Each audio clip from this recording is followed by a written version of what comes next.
여러분의 열정을 응원합니다. 자, 원격 수업으로 들어오게 됐는데요. 지난 시간에 선생님과 함께 여러분 현진건의 고향이라는 작품을 살펴봤습니다.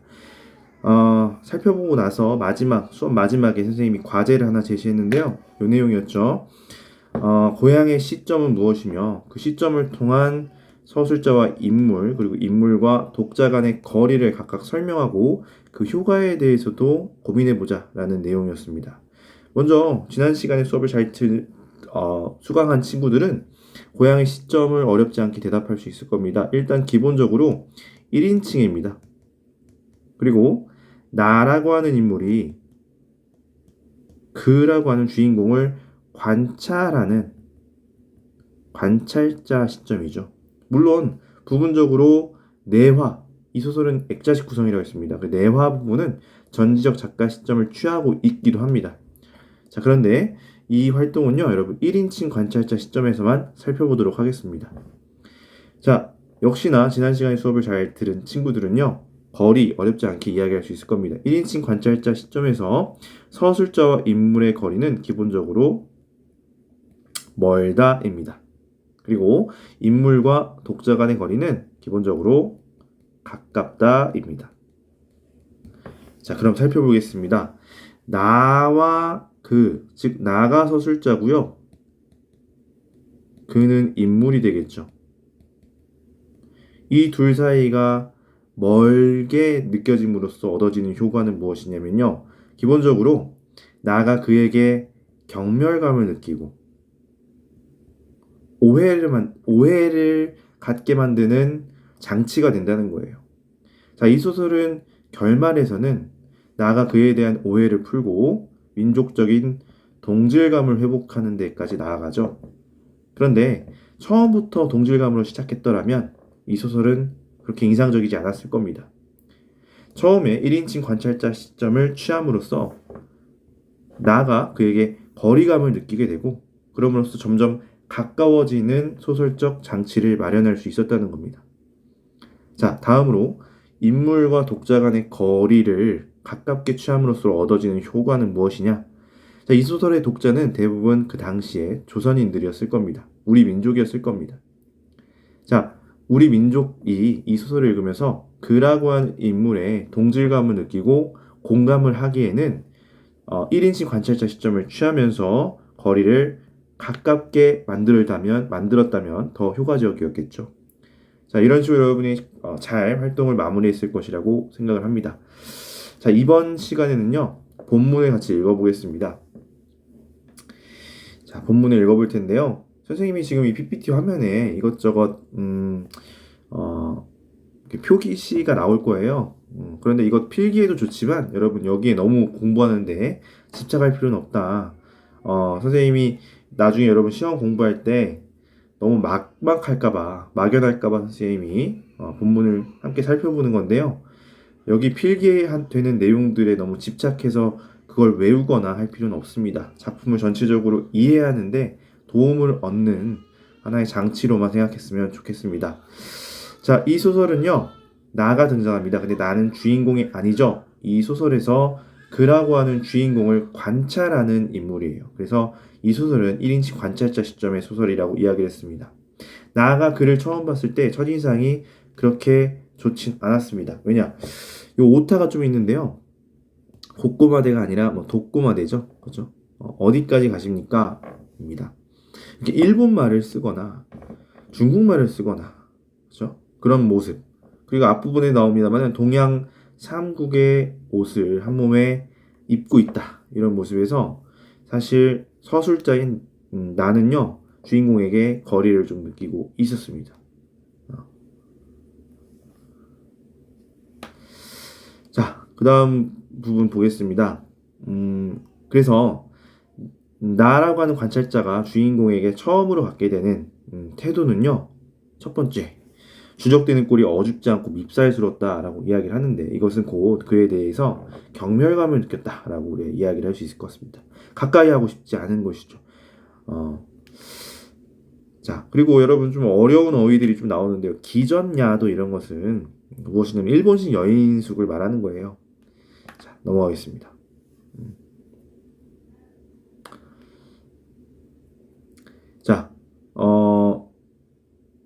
그가 나에게 말을 건네오는데요. 자세히 보니까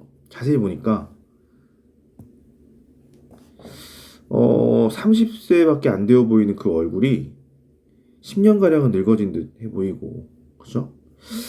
그런 신선스러운 표정에서 나는 그에 대한 약간 반감이 풀려지는 듯하고 또 그의 삶이 궁금해지기도 합니다. 그래서 나의 태도가 조금 호기심을 느끼는 방향으로 변모하게 되었다. 라고 우리가 정리를 해볼 수 있을 것 같습니다.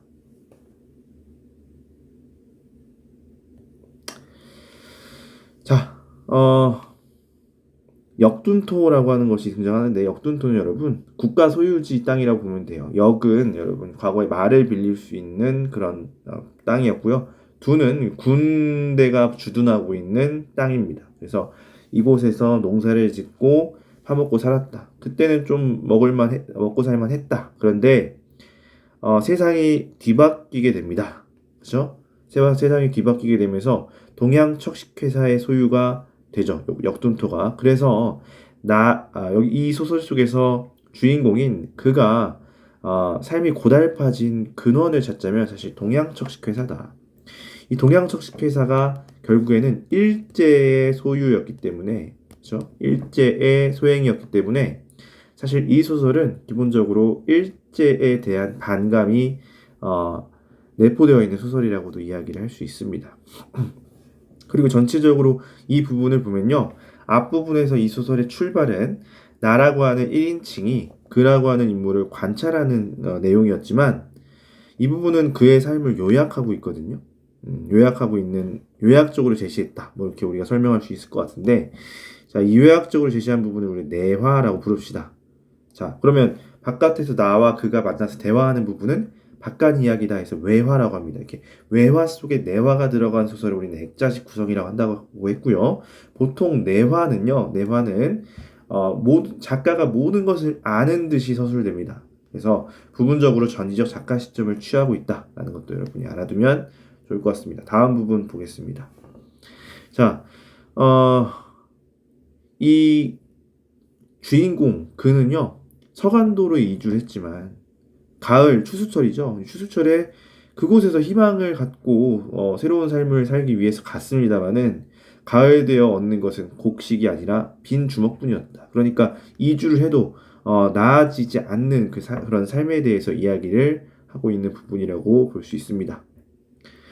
자, 그리고 여기서 즉 주인공의 사연을 듣게 된 나는요, 동정심을 갖게 돼요. 무엇이라고 위로할 말을 몰랐다. 이것은 이제 위로를 하고 싶었다. 이런 얘기가 되고요.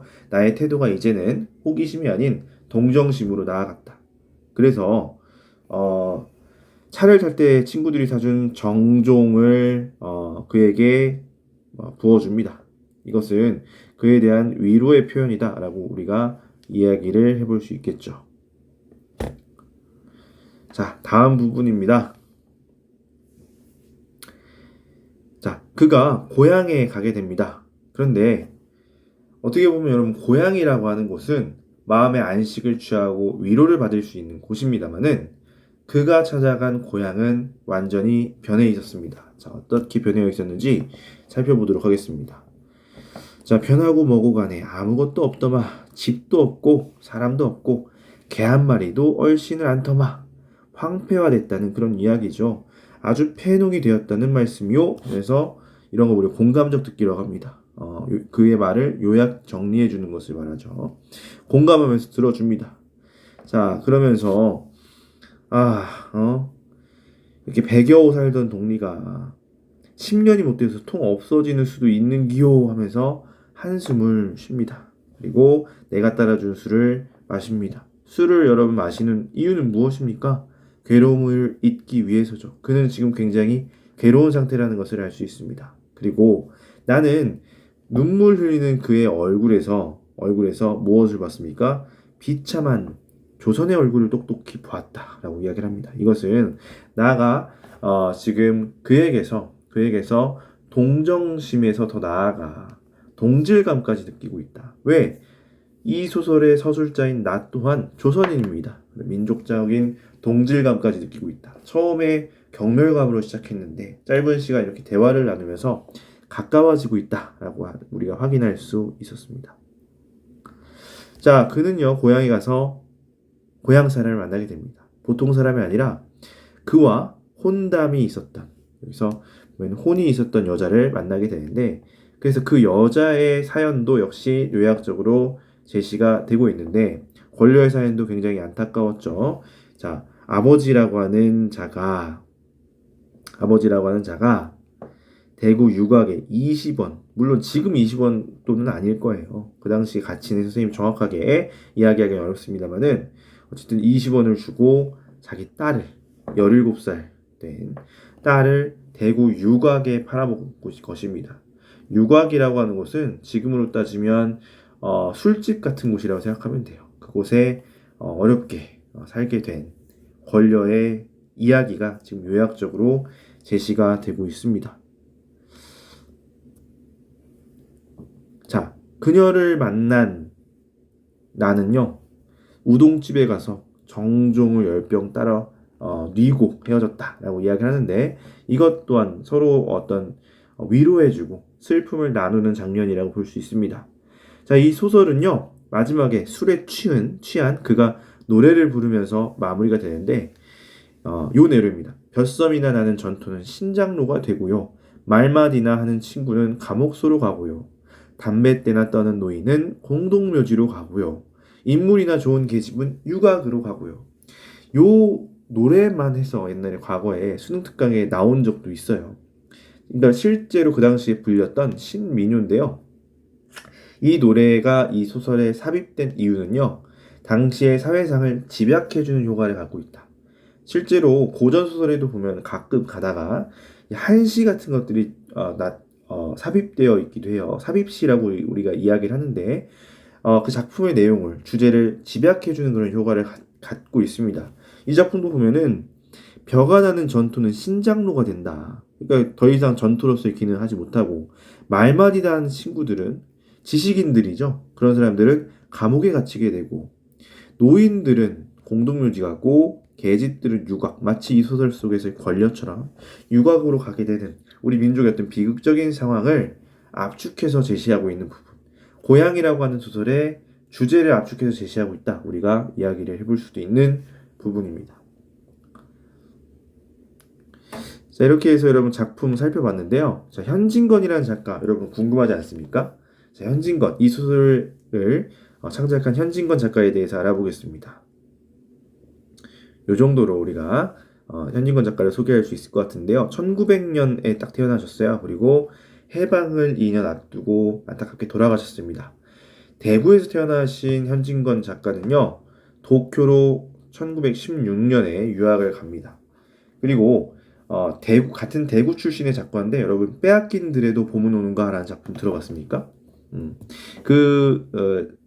시입니다. 시. 그 시의 작가인 이상화와 함께 동인을 결성해서 활동을 하기도 했습니다.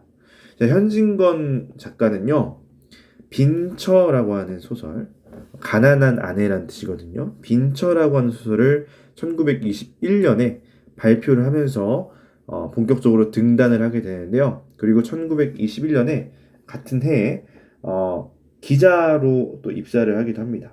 기자 생활을 이제 하기도 합니다만은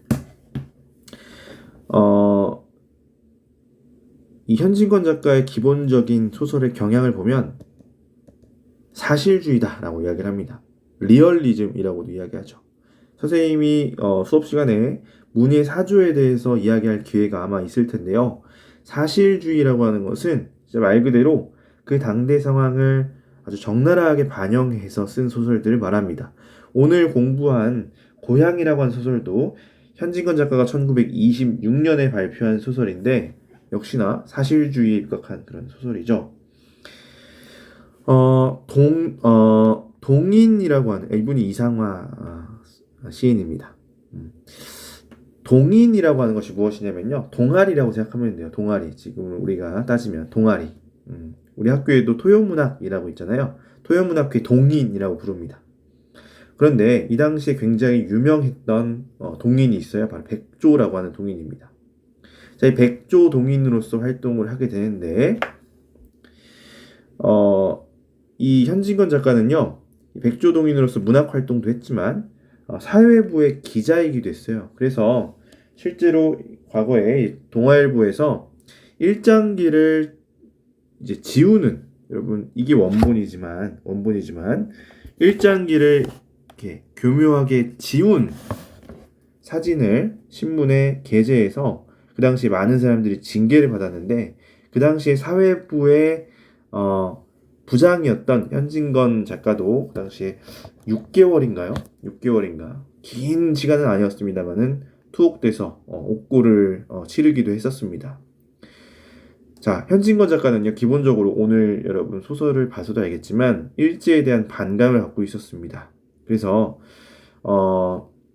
다양한 소설들을 발표를 했습니다만은, 여러분이 알만한 소설은 이 운수 좋은 날, 잘 알려져 있죠. 운수 좋은 날 같은 소설들을 발표를 했는데, 1930년대 이후에 일제의 검열이 굉장히 심해지자 현진건 작가는 절필을 합니다.